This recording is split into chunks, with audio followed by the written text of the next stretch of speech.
It's worked in cities around the world. But why doesn't San Francisco have a bike-sharing program?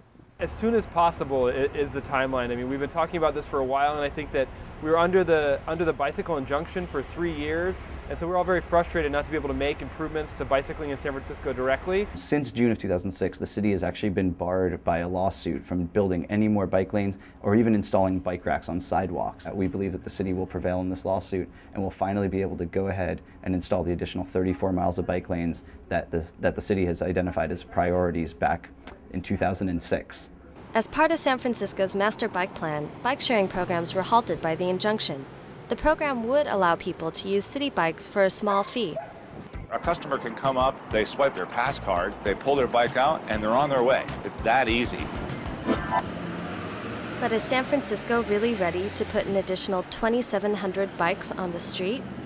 There do need to be more bike lanes in San Francisco so that people can get around town a lot more easily.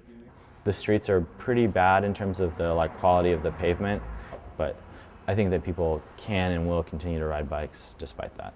It's still a pretty great city for cycling. It's still pretty well set up as far as bike lanes. I think people are generally very aware of cyclists. I think the key is that bicycling in San Francisco has increased more than 50% in the last 3 years, even while we're under the bike injunction. So bike sharing could just be one more thing, like new lanes and new bike racks and other innovative treatments to make San Francisco really the best bicycling city in North America. This is Heather Duthie for CNS News.